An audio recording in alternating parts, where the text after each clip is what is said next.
Si ton acquisition dépend de un seul canal, alors tu n'as pas un business mais une bombe à retardement. Ça, c'est ce que des dizaines d'entrepreneurs m'avaient dit. J'en ai vu même des dizaines en parler sur les réseaux, le fait de diversifier son trafic, ses sources d'acquisition, etc. Et c'est vrai que je pensais l'avoir compris, je pensais moi-même avoir mis en place les bonnes choses, jusqu'à ce que ça m'arrive et que je me rende compte qu'en fait, j'ai failli tout perdre en 3 jours à cause d'un bug Instagram.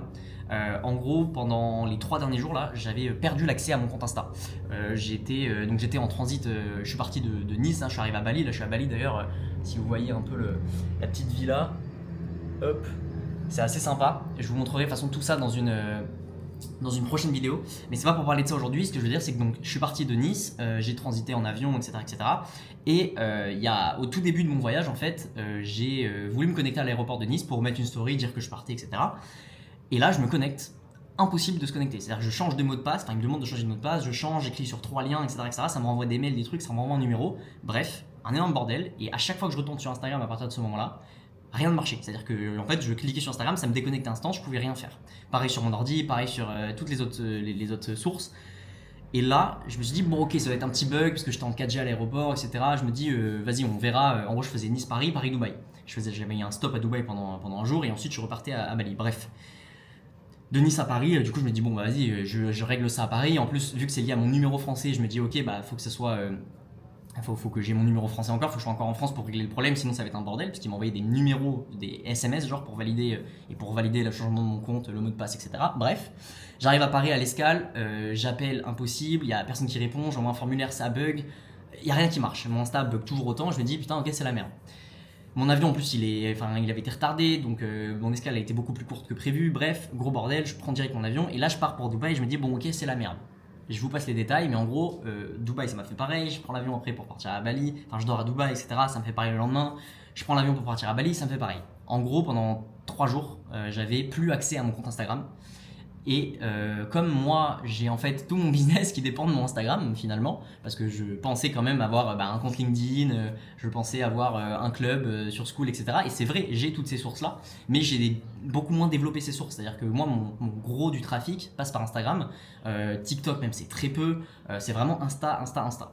Et c'est vrai que j'avais du coup créé d'autres sources d'acquisition, en tout cas d'autres canaux, notamment du coup le club School que vous pouvez rejoindre. Il y a le lien en dessous, du coup je fais recommencer à les pousser un peu parce que je me suis rendu compte de la dinguerie et de ce qui pouvait arriver si vraiment je concentrais tous mes efforts sur Insta.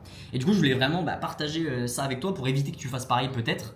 Parce que c'est vrai qu'on a beau toujours l'entendre, etc., toujours nous rabâcher les idées un peu simples et les choses, les bons conseils, mais tant que ça nous arrive pas, j'ai l'impression que c'est compliqué de s'en rendre compte et de vraiment mettre les actions en place. Et c'est vrai, ce genre de truc, on a beau nous le dire, nous le répéter, nous le rabâcher, j'ai l'impression que tant qu'on fait pas l'erreur nous-mêmes ou tant que ça nous arrive pas à nous, en fait on va pas être impliqué, on va pas mettre les choses en place, on va pas se rendre compte de l'impact que ça a et on se met un peu un voile en se disant que finalement nous c'est différent, soit nous ça nous arrivera pas, on se fera jamais hacker notre compte, voilà, en gros ça arrive qu'aux autres. Et le problème c'est que en fait quand ça nous arrive on est un peu démunis, donc voilà, je me suis vraiment rendu compte de cette importance, je voulais juste te le partager de manière très brute.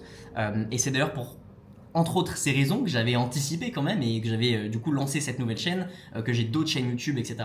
Mais c'est vrai que j'ai pas vraiment de base mail à proprement parler, j'ai pas de newsletter, j'ai pas de choses comme ça. Et en fait, je me suis rendu compte qu'il faut vraiment que je développe beaucoup plus mes autres réseaux. Et même les réseaux, c'est bien, mais encore une fois, une base mail, il n'y a rien de mieux en fait. C'est vraiment, tant que tu n'as pas des mails dans ton répertoire, tes contacts ne t'appartiennent pas. Et ça, je m'en suis rendu compte, c'est-à-dire que les abonnés Insta, c'est des abonnés.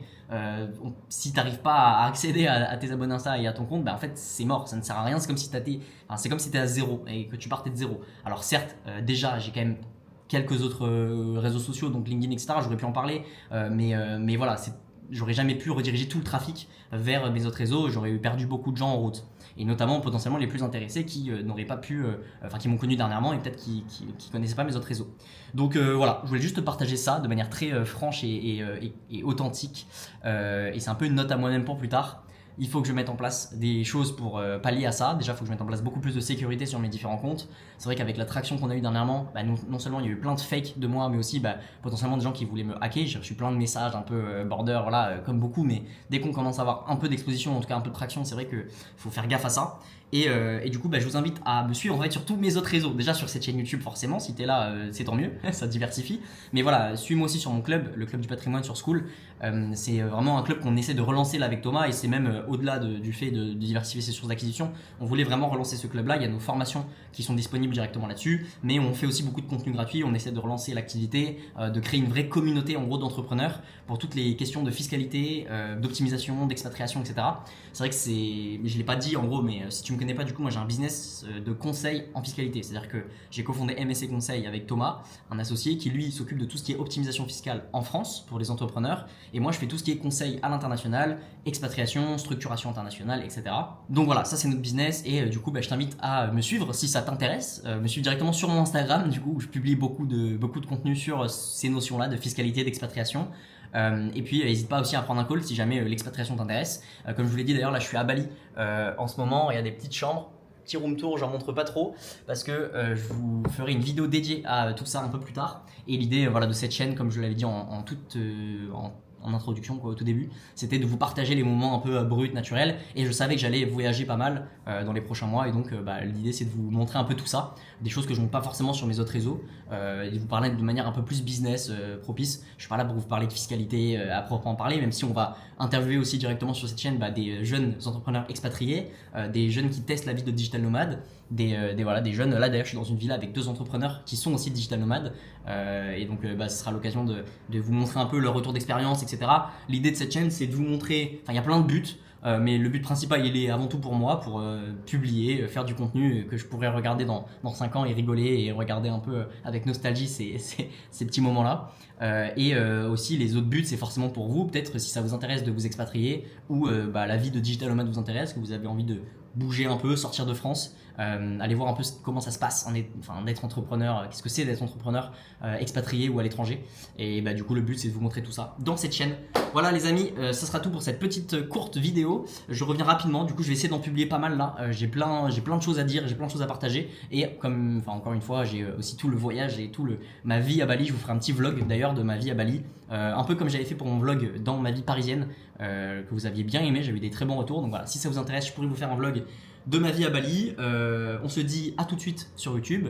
Check moi cette chaîne, check aussi mes autres chaînes YouTube. J'ai une autre chaîne YouTube, notamment une chaîne principale dans laquelle je publie des contenus beaucoup plus value asset, authentiques, enfin pas authentiques mais plutôt de valeur sur la gestion de patrimoine. Donc soit uniquement moi, donc en value asset, où je fais des longues formations gratuites. Et d'ailleurs il y a des nouveaux formats qui vont sortir pour ceux qui me demandent, ça arrive bientôt, il faut juste que je les monte. Et il y a aussi des formats talk, donc talk avec des experts de la gestion de patrimoine, des avocats fiscalistes, etc. Donc ça c'est sur ma chaîne Louis Nasto, ma chaîne principale.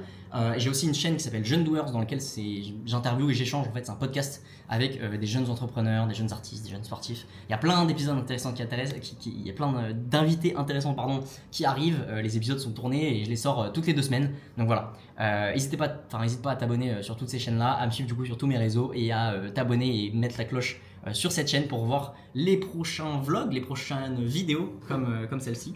Et voilà, j'espère que ça va te plaire. Ciao!